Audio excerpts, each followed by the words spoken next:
Do you sometimes feel like a failure, even though you have a lot of successes under your belt, but no matter what you do externally, you just still feel like you're not enough and not successful and a failure?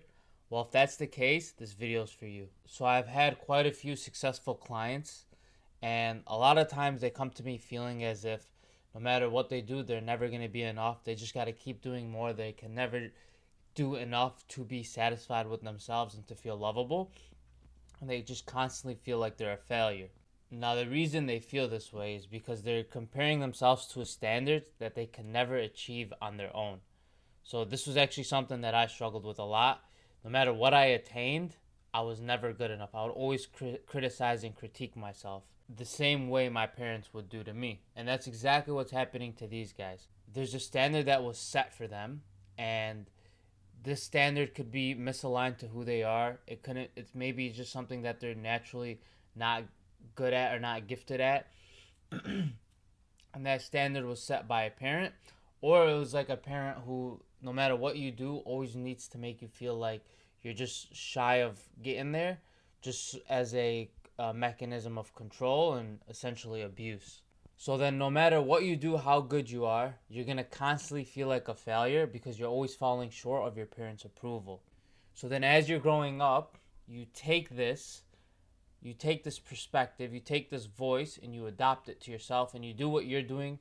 You do what your parents were doing to you to yourself. So even if your parents are gone, you'll still abuse yourself, or you'll still criticize yourself the way your parents criticized you. Now, there's two things to understand.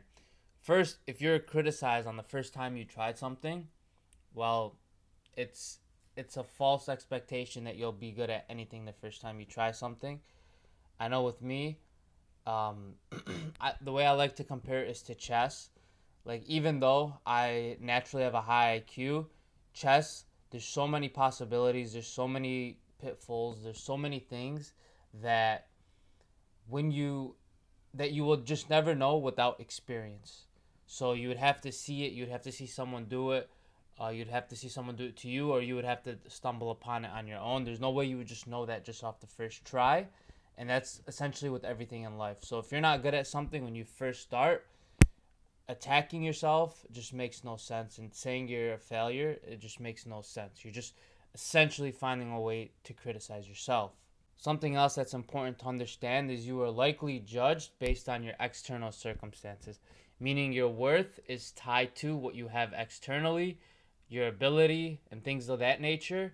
So you attach your own worth to material things. So you're like, I need to get more of this. I need to get this result. I need to be better in this area so I can inflate my self worth. Now, the goal here is to heal that unconscious mechanism, separate it, so you're separate from the external world and you're grounded within yourself. So no matter what happens externally, you're good within yourself, which contradictory will make getting external things much easier and a lot less stressful for you because it's not that important. Like it might be important, but it's like it's not that serious as the way you're making it. Like if I don't get it externally, then I'm worthless and I should feel shame and I'm not enough. There's not all that pressure, which gives you even more bandwidth to create the reality that you want. So then what we need to do is we need to let go of these unconscious mechanisms. We need to process them and we need to heal them. Once we do this, then we are no longer controlled by it. We'll create space and essentially we'll be healed from it, and we can look at things objectively and not skewed through some sort of lens or some false perception of it. So hopefully this video was valuable. If it was, leave a like and follow for more content like this.